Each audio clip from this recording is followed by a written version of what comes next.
Thank you everyone for coming. My name is Michael. We're going to talk about low-code, no-code. The one thing I'm going to guarantee about this talk is that it's going to be different from the ones that you've heard in the last couple of days. I'm not sure if that's a good or a bad thing, but you'll decide. So briefly about me, I've been working around low-code, no-code security for the last 3 to 4 years. Spent several years at Microsoft as part of the CTO division at Azure, focused on IoT, API security, application security, really all around. About a year and a half ago, I co-founded Zenity, which is a company focused on low-code, no-code security. That's also where I get the visibility to discuss these things today.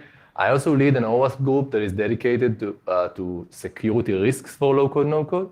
And we're going to show a lot of that work today. There's a bunch of more information out there. You can see my links in there. So if you're interested, reach out. Here's what we're going to do today in this talk. So the first thing is kind of figuring out what low-code, no-code is, making sure that we are going to speak the same language.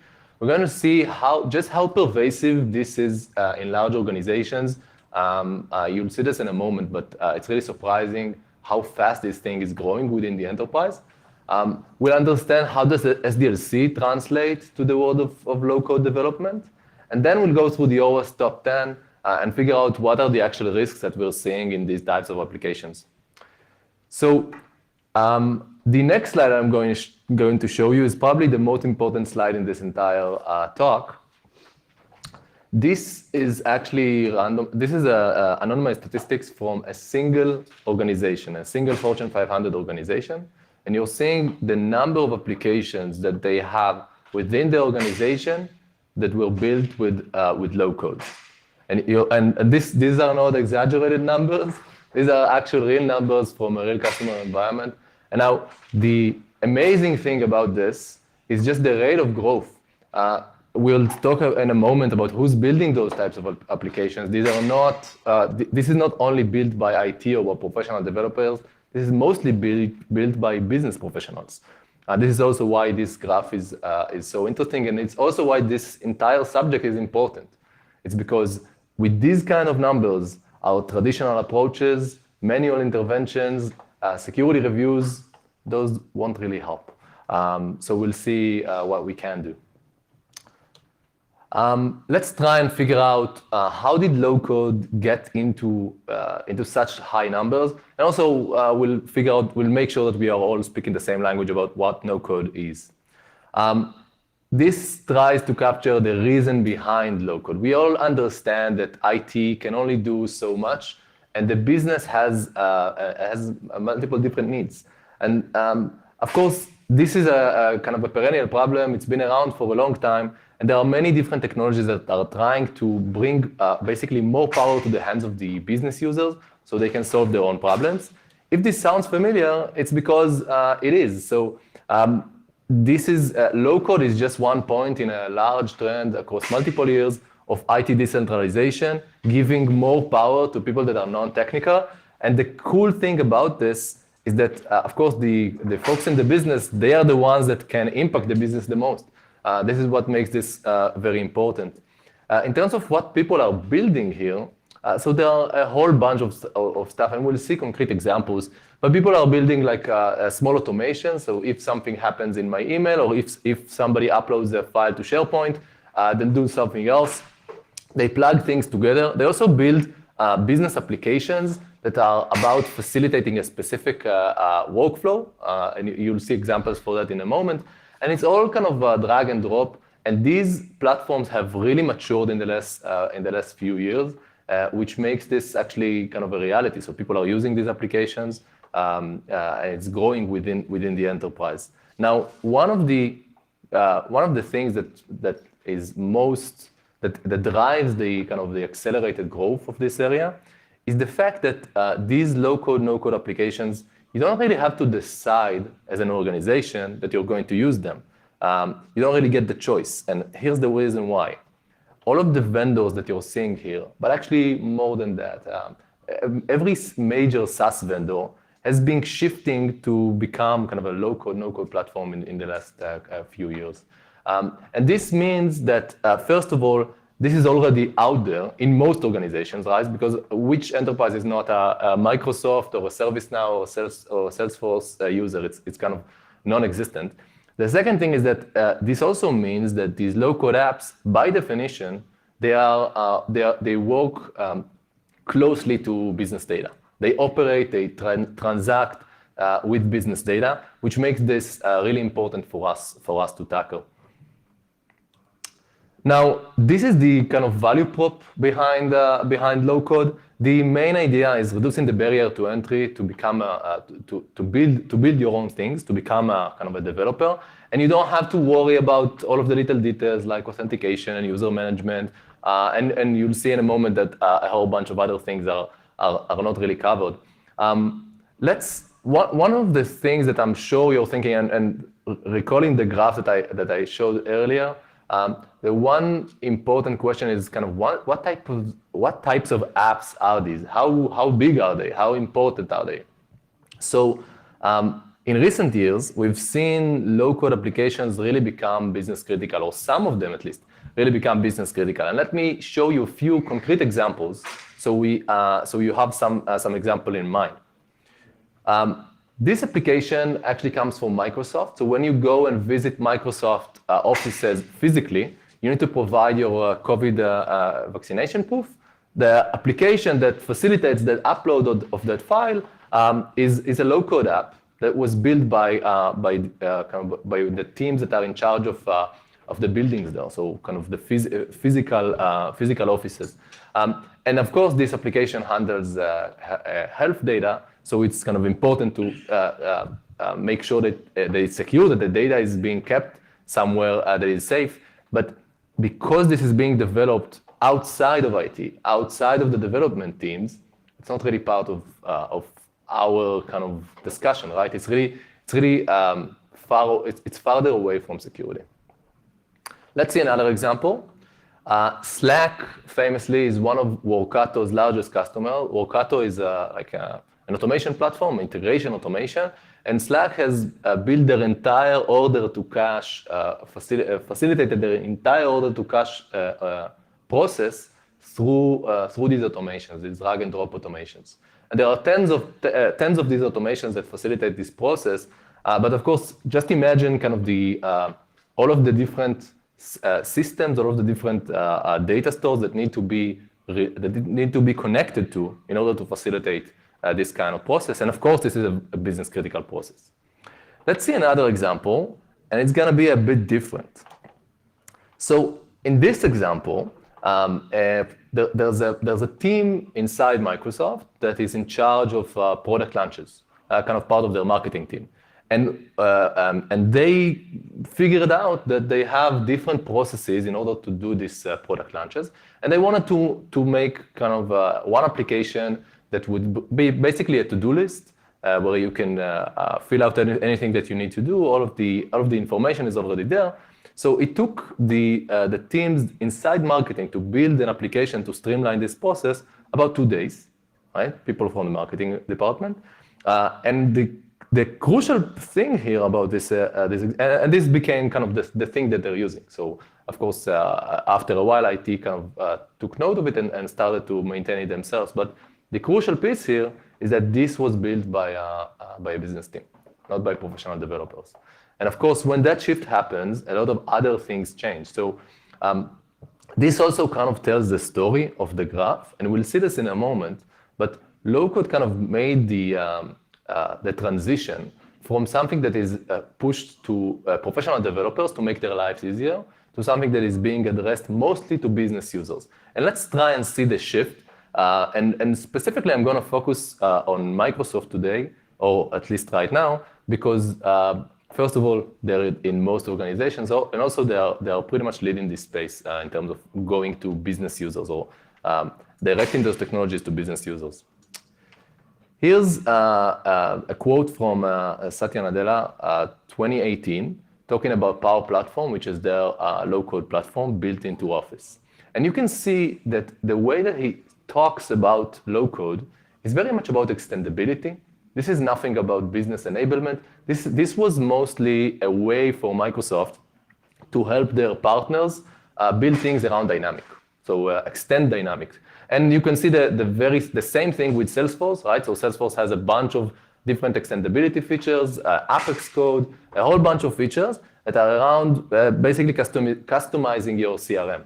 This is something that we see that we see a kind of this is where this started as a way to accelerate professional developers and just make their life easier.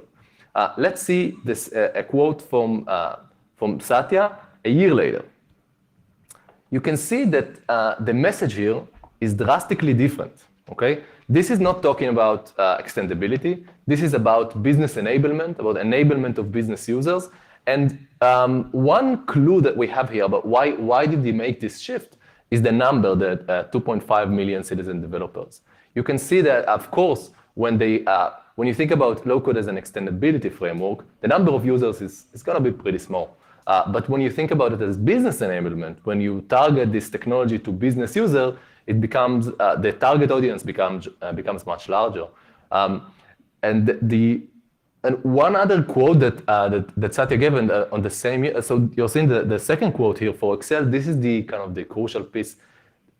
They're thinking about this as the way to as the new Excel, as a way to basically bring more capabilities to people all around the industry, and thinking about the kind of impact that Excel had, the number of jobs today that use Excel. This is where they're aiming with no code as well. Now, this is 3 years later. You can see that the number of users that Microsoft has on their platform is now 20 million, so about 10x growth, almost. And so this is really taking off. And the reason why this is taking off is, well, because they just decided that this is going to happen. Again, nobody is asking organizations whether they want this within their org. It's just part of Salesforce, part of Office. So it's already there. And one thing that we haven't seen so far, so I showed you a few applications. We discussed kind of the growth of this area. But one thing that we're missing, and I want to make sure that we're all clear about, is just how easy it is to build these applications. Because that's crucial for you to actually believe that people within the business departments can actually build this on their own. So I'm going to show you an example in a moment. Basically, this is a silly example, but we're using Slack in my organization. And Slack has this annoying feature where people can mention you in a public channel, and then you're expected to reply pretty quickly, which is kind of annoying. So what I'm going to do here in this automation is basically, let's see that it works.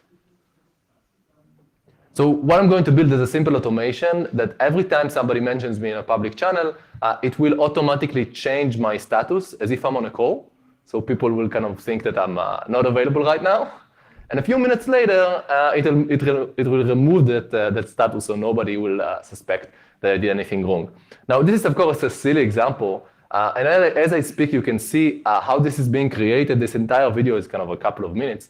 You can see that this is a pretty sophisticated application, right? Just in terms of the number of things that it needs to handle. It needs to authenticate to Slack. It needs to store a secret because somehow this authentication needs to work.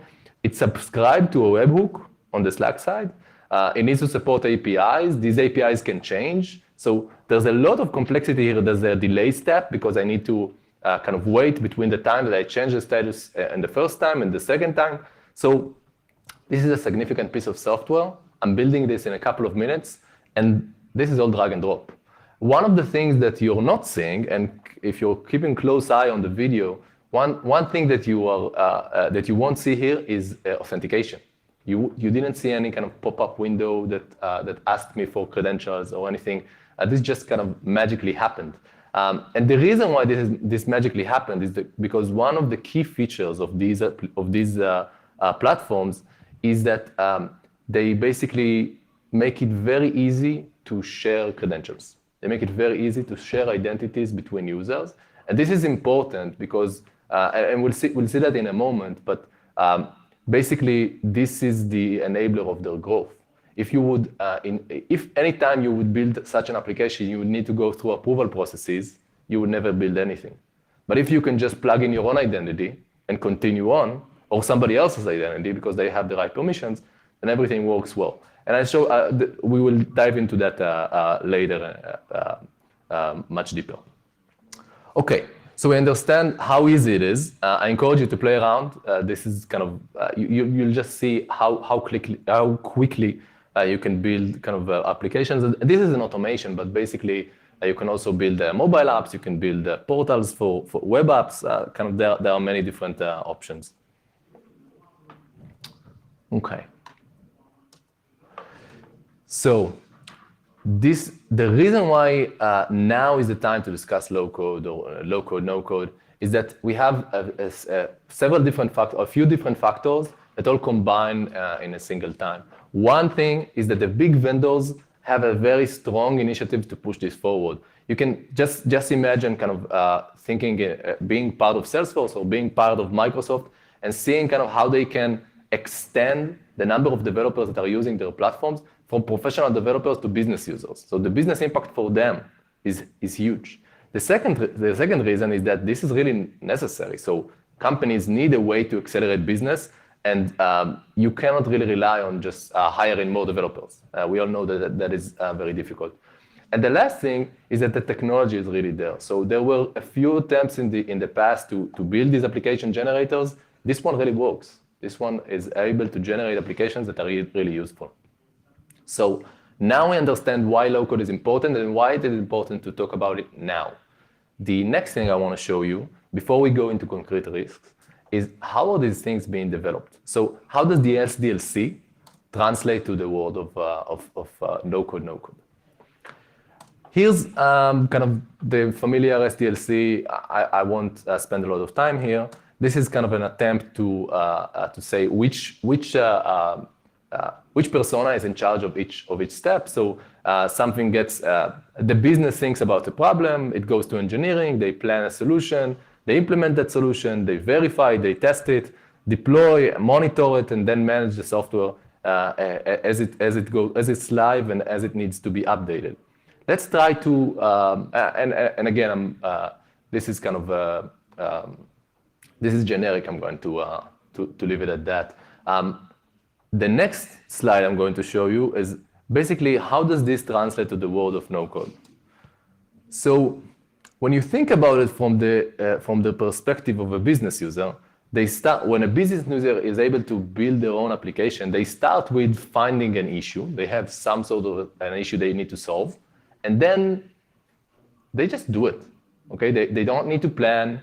They don't go through gates. There's no testing. I mean, there can be testing, but nobody's requiring them to do this testing because the business user is the one that is actually doing the entire cycle.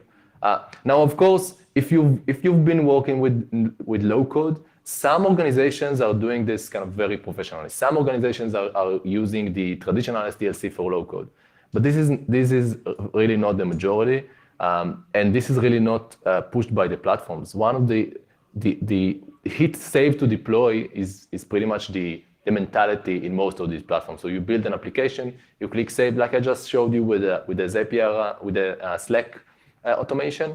Once I complete, I hit save, this is in production, this is running, that's it. I don't need to do anything else.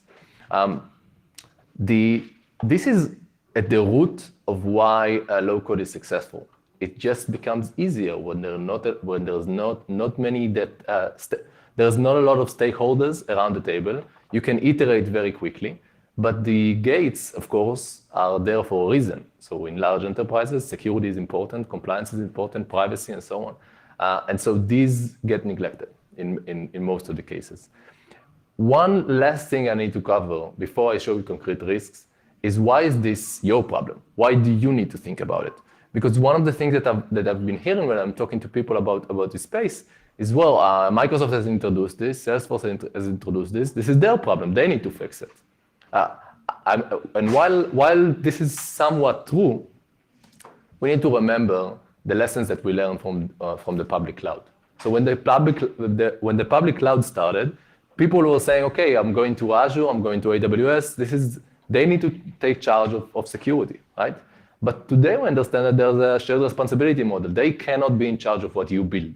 They are in charge of building secure building blocks. But us as the organizations that are actually building applications, we are in charge of those applications. And the same thing applies for low code.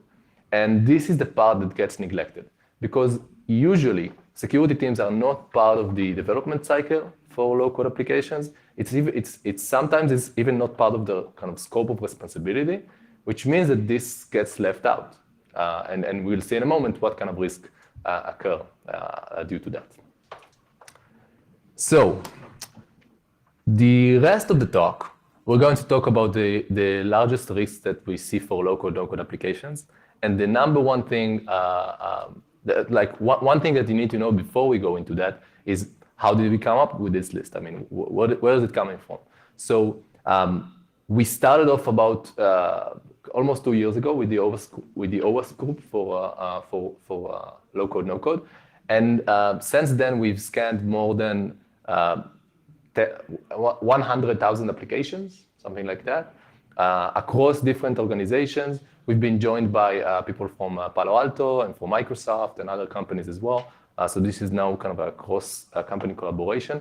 And I have basically two goals for this talk. One is to kind of raise awareness for this issue, and the other is to bring more people to the OS group. So if you're interested, reach out to me.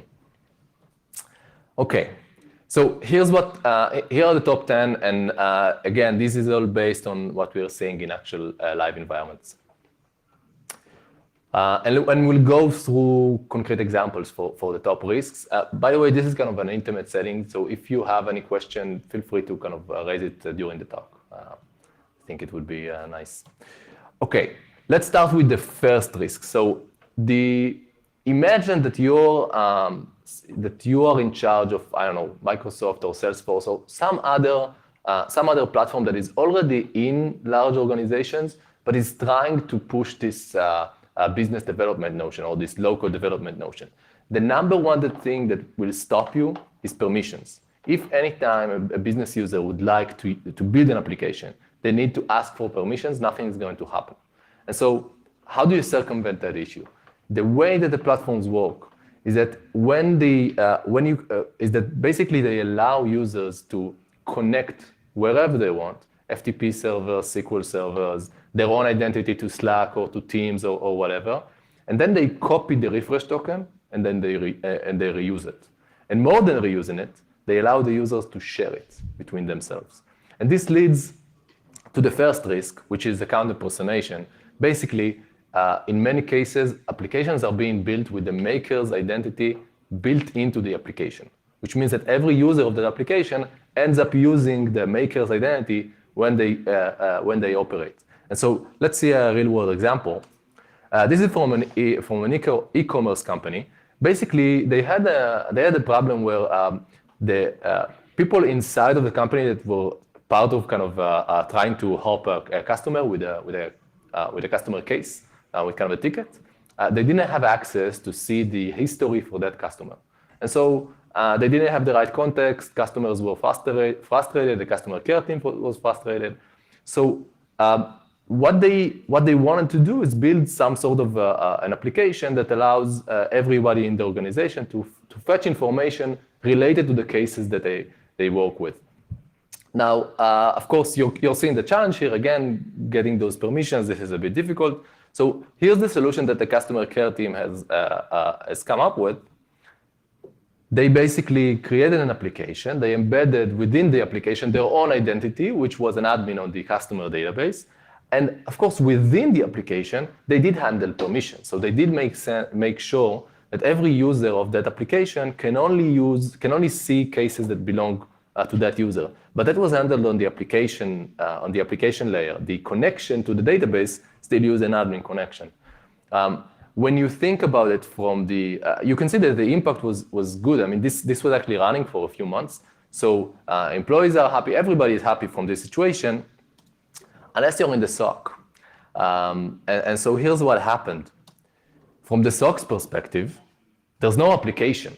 Because this is a shared refresh token, this is just a bunch of people across the enterprise from multiple machines running multiple queries on the database. It looks like scraping, it looks like some kind of an attack. So it took them a few weeks to figure out what's going on, who's creating those queries, and kind of reaching out to finding that this is actually an application, finding who built this application, and then just imagine this conversation between somebody from the customer care team to somebody from the SOC team discussing this application and the security implications. I mean, it's really difficult. And so, of course, the problem here is that nobody, it doesn't matter who accesses the application, the connection remains the same.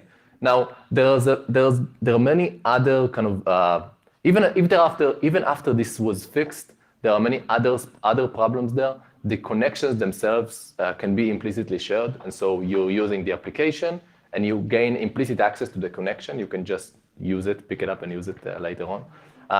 And so this is kind of the reason why this is the number one problem is that this is very common, very, very common. I mean, the number of low-code applications that are using service accounts is really small. Most of them use personal accounts, either by the maker or by the people that are using them.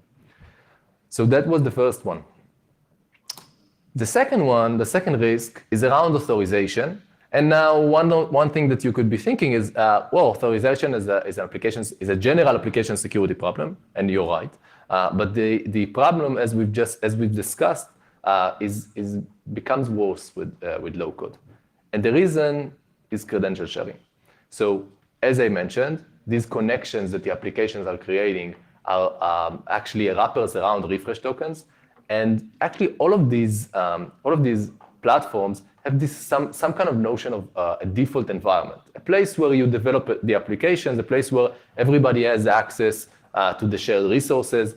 This place also stores shared connections, and in many cases, this is the default. So you create a connection, it becomes shared with the entire default environment. If you're using Microsoft or Zapier or Workato, check out these default environments. You'll see in large organizations, I mean, we've seen SQL credentials to production databases, people's own accounts to Office or to Outlook, and they are just there. They're waiting for somebody to pick them up and use them. And again, keep in mind that there's a reason for that. This makes these applications run faster. This makes the entire development process run faster. Of course, from a security perspective, it doesn't make sense at all to share those credentials in a way that by sharing the refresh tokens. And one more thing that I'm going to say about this kind of problem, about the kind of credential sharing issue, is that if you think about it in terms of detection, how would we detect that somebody is using these refresh tokens, is sharing those connections from the existing infrastructure that we have? I mean, from the network security perspective, from the application security perspective, the logs that you already have, none of them will tell you that this application even exists, right? Every time somebody uses this application, they end up going to the database with the same, or to the API with the same refresh token from multiple different places. The application doesn't exist in terms of the current observability that you have. And this is the main issue. This is a crucial point, because basically this means that low code in many cases breaks the assumptions that we have around permission management. One other problem around authorization is that we see people want to do the right thing. They want to build an application that has a different interface for a user and an admin, for example. But doing that on the connection level is difficult. So they simply do it in the UI level, on the client side. And so in many cases, this is very common in Salesforce, for example. So you build a custom application in Salesforce, and this application has users and admins. Both the users and admins see a different kind of UI. But if you look behind the scenes at the API, they have the same permissions. They can do the same things. Okay. The next risk is around data leakage. And the second thing here is unexpected consequences. And just imagine what happens when you have in your organization 70,000 different apps, all of them connecting to different kinds of services. Things get connected, and you're really not sure how. It's really difficult to find out what are all of these automations that are moving data between different places. So Here's an example, and this one is, I mean, every organization that I worked with to find out what's happening with their local platform, this example occurred. Basically, it's another way to exfiltrate email outside of your organization. So if you're using some sort of a DLP solution to block people from, for example, forwarding email to their personal Gmail, this is very common, right? But you do it on the server, on the email server, or the client, or many other things. In this example, what people are doing is that they're actually copying the data. So for every time they get an email, they copy the content of the email and they paste it in their own personal box, again, automated. And so you won't find it in the email logs. DLP solutions won't catch it for you. This is, again, very, very, very common across different organizations. Here's one funny example with one of the earliest customers I've worked with. We kind of scanned their Workato environment, and we found this kind of automation that was syncing an account for a vendor. The vendor had their own personal Gmail account and their corporate account, and they were forwarding email from their corporate account to their Gmail account. And this sync was still up and running 3 years after the vendor was left the organization. Here's another example. It's very easy to create disruptions with this kind of technology. This is kind of a simple example where basically it builds a kind of a ransomware completely with low code. So it's pretty easy, right? I go to a SharePoint site, I list all of the files, I encrypt them with a handy encrypt function that is provided by the platform, and then I replace the existing files. Actually, if you're interested in that perspective, in the attacker's perspective on low-code, no-code, there's a whole bunch of information we put out there. There were a couple of talks at LASCON, so look it up online. There's a lot of information. Next up, authentication and authorization. When you create those applications, the reason why they are useful is that because they connect to different corporate data sets. When you do these connections, you need to make choices, right? You need to decide when you connect to an FTP server, you need to decide whether you're using FTP or FTPS. When you plug into Salesforce, you need to decide whether you're going to a sandbox environment or not. There are a lot of these choices that are around creating secure connections.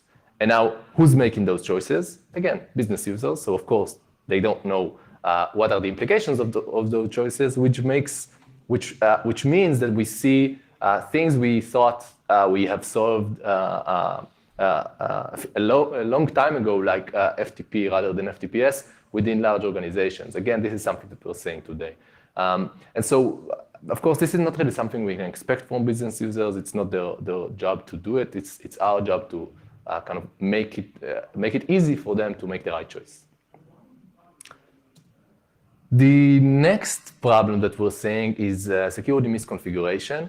Now, again, this is something that is common to every platform once it starts to grow. I mean, when the platform is small, it has a very limited amount of features, and it's difficult to, and most of them are try to be secure by design.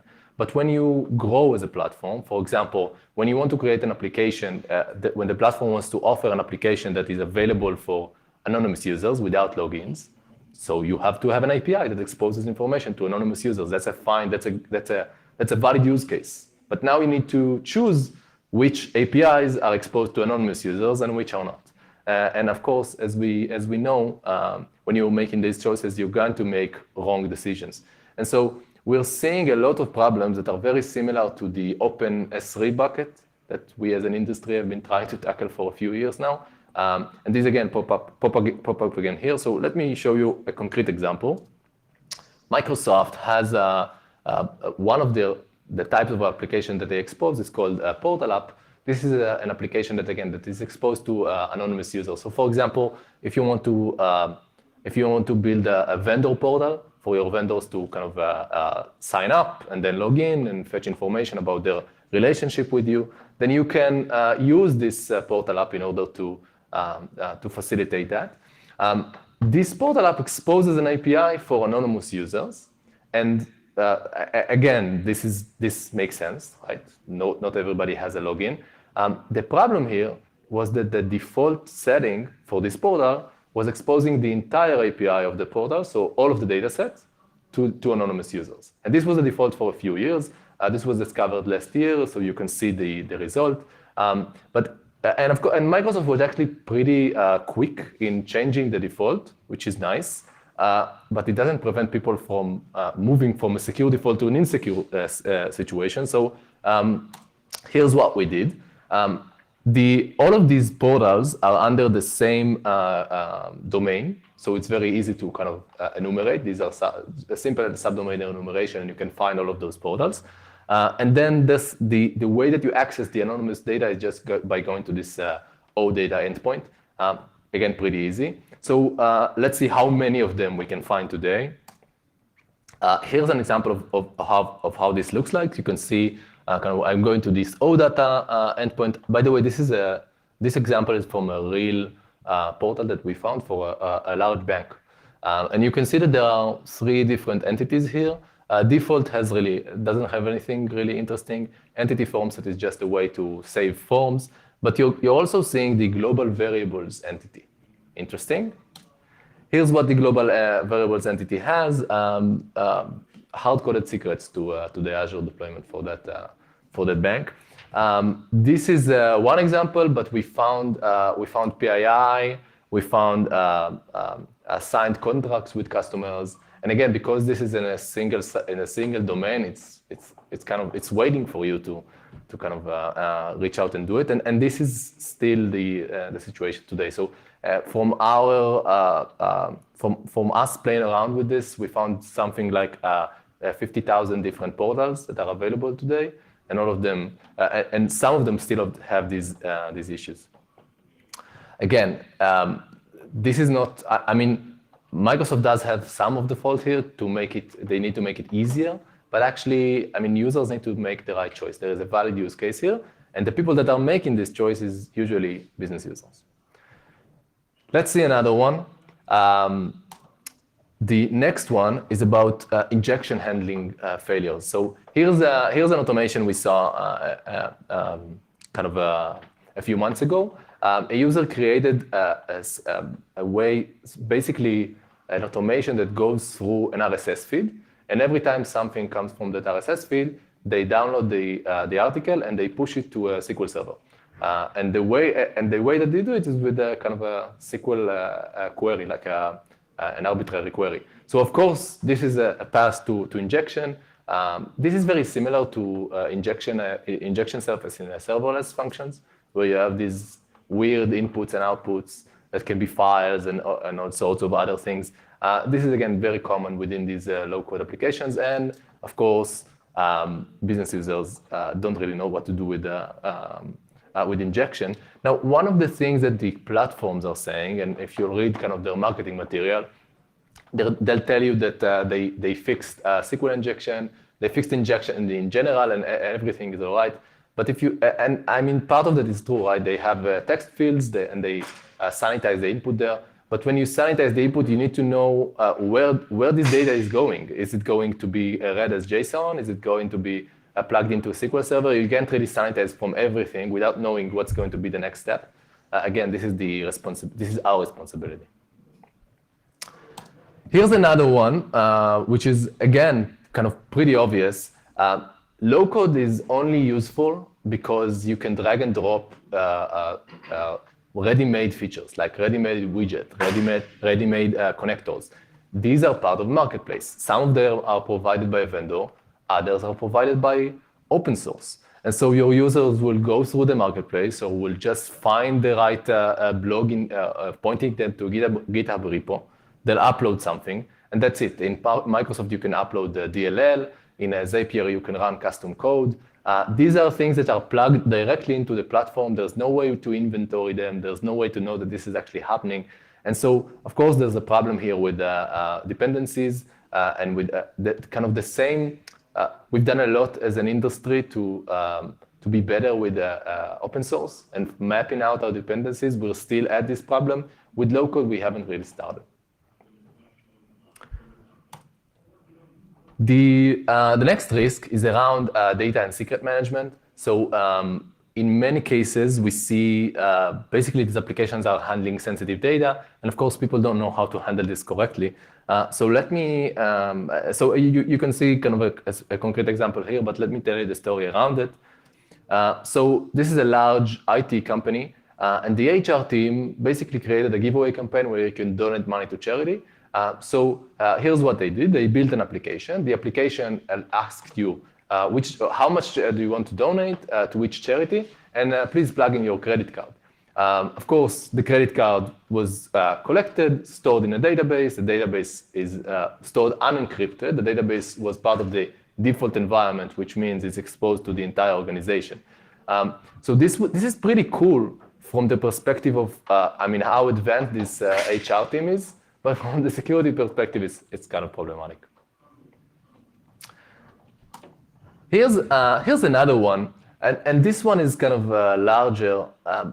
Because most security teams and most IT teams are not aware of these applications, there's really a problem here with asset management. So you saw how easy it is to create those applications. It's even easier to maintain them because you don't really need to do anything. You don't need to update. You don't need to do anything on your own. And so that's why you have the graph that you saw at the beginning of this talk, because it's very easy to create application. A lot more people can create those applications. Of course, you'll have a lot of applications. And some of these applications, not all of them, but some of them will be used by a lot of business users without IT being involved. And it's really difficult to find those critical applications that you need to put under the IT umbrella. There's a lot of issues here around applications that are being that are left unused, or applications that are actually being used by the organization, and then their maker leaves the org and the application is orphaned and nobody finds it. So this is another kind of common thing. One of the first things that customers do, that organizations do when they start to kind of address this space, is figure out just how many of their applications can be purged. In many cases, it's a lot of them. And the last one is around security logging. So you would expect applications that are being created in a platform that kind of generates these applications to have all of the logs that you'll want, right? Everything can be plugged in. That expectation would be way off. The logs for most of these platforms are almost non-existent. And where you'll find logs, you'll typically find secrets and data that is being written into those logs.